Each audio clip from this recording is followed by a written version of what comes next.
ملګرو د عنوان او تمنیل په کتو که تاسو فکر کوئ چې دا ویډیو د فوټبال یا د رونالډو د مینوال لپاره داسې نه ده، بلکې دا ویډیو د هغو عامو محنتکشو کسانو لپاره یو الهام دی چې په ټوله نړۍ کې خپل ځان مشهور کول غواړي.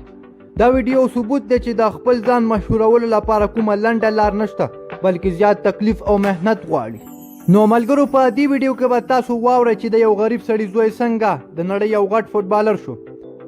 ملګرو که زموږ یوټیوب چینل مو نه سبسکرایب کړی نو سبسکرایب یې کړئ چې زموږ هره نوې ویډیو تر ټولو مخکې تاسو ته در ورسي. ملګرو دا دی د نړۍ تر ټولو مشهور فوټبالر، نوم یې کرسټیانو رونالډو دی. په تاسو کې به زیاتره خلک نه پیژني، خو د فوټبال مینوال ټول به یې پیژني. تاسو به د دې په اورېدو حیرانه شئ چې رونالډو په یو کال کې د فوټبال په کولو د 200 کروڑو څخه هم زیاتې روپۍ ګټي. خو تاسو به په دې نه پوهیږئ چې دا د نړۍ تر ټولو مشهور انسان د خپل ماشومتوب په یو زړې کوټه کې تیر کړی.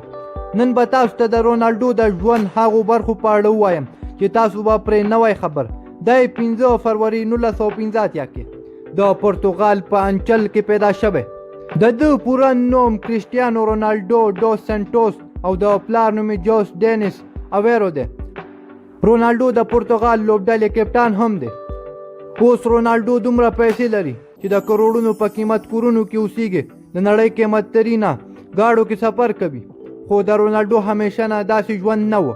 رونالډو خپل ماشومتوب د ټیمي چت لرونکي کور کې تیر کړی. د رونالډو په کورنۍ کې د ده نه بغیر د ده پلار او مور، 2 ورونه او یوه خور هم وه.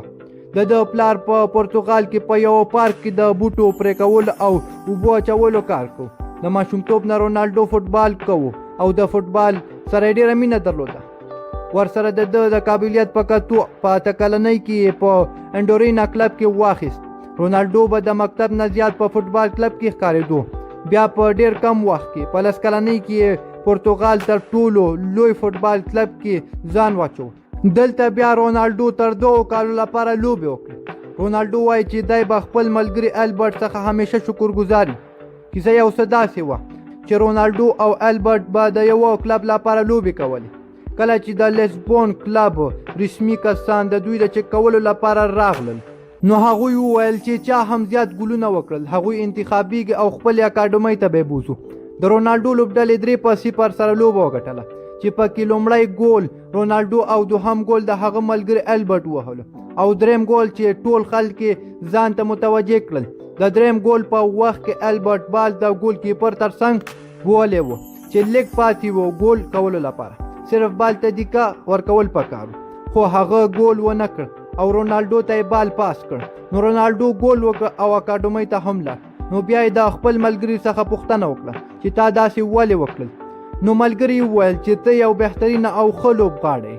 بیا همدې کسانو رونالډو په 15 پاونډه واخیست. دا کلب د پرتګال په پایتخت لیسبون کې دی. رونالډو د 12 کالو په عمر خپله کورنۍ پرېښوده او لیسبون ته لاړ.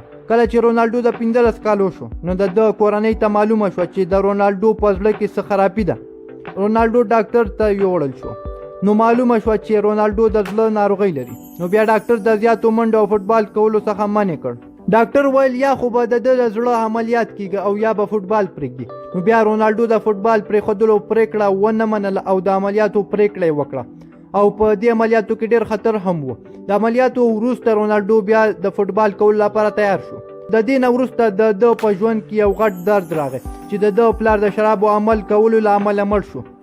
دې پیښې رونالډو زیات خفه کړ ځکه رونالډو خپل پلار ته ډېر نږدې و. د ده د پلار د مړینې وروسته تر اوسه پورې رونالډو شرابو ته هیڅ لاس نه دی وړی.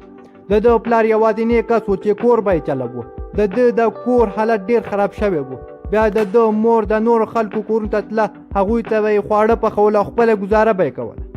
خو د دې ټولو ستونزو سره بیا هم رونالډو خپل مسلک ته دوام ورکړ. رونالډو خپله لومړی د کلب لوبه په 19 کلنۍ کې وکړه. د ښې لوبې کولو وروسته دې میچ رونالډو ته ډېره فایده ورسوله. په 2003 کې د 13 کالو په عمر د انګلیش لوبډلې مانچسټر یونایټډ په 18 میلیون ډالرو واخیست او بیا 3 سر په سر پریمیر لیګ ټایټلز، یو چمپیون ټایټلز او یو فیفا ورلد کپ یې خپلې لوبډلې ته وګټه. او په 2009 کې د ریال مادرید لوبډلې لخوا په 122 میلیون ډالرو واخیستل شو. د دوی دا تړون تر 2015 پورې و او په همدې وخت کې د ده لیول او شهرت دواړه زیاتېدل. د ریال مادرید سره اوسېدو کې د 15 کپونه ګټلي. تر اوسه ډېرې جایزې او انعامونه ورکړل شوي.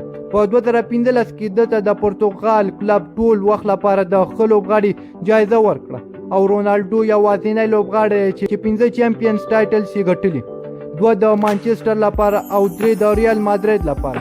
خو بیا هم د دومره شهرت او پیسو باوجود دی نه شراب او نه سګرټو ته لاس وړي. دی خپلې د فوټبال پیسې په خپل ځان نه خرج کوي. دی خپلې پیسې د غریبانو خلکو لپاره هم خرج کوي. رونالډو په یوازې ځان یوه یتیمخانه هم چلوي چې 600 کسانو خرچه خپله جګوي. په 2012 کې رونالډو خپل د سرو زرو بوټ خرڅ کړ چې د هغې څخه جوړه شوې 13 کروړه روپۍ یې غذا ته ولېږلې چې هلته مکتبونه پرې جوړ شي. رونالډو د سګرټو او شرابو څخه ځان لرې ساتي او د په خپل بدن ټیټوګان ځکه نه دي جوړ کړي چې دا یو منظم وینه ورکوونکی کس دی. رونالډو د نړۍ ځینو شتمنو کسانو کې هم شمیرل کیږي. نن رونالډو داسې ځای ته رسېدلی چې هلته هر یو لوبغاړی غواړي ورسي. نو د ښه زحمت او محنت وروسته تاسو هم د کامیابۍ پوړونو ته ځان رسولی شئ. نو ملګرو ویډیو تر دې ځایه وه. زموږ یوټیوب چینل در سره ضرور سبسکرایب کړئ او ویډیو څنګه او په کومنټ کې ضرور ووایئ. تر بیا د خدای په امان.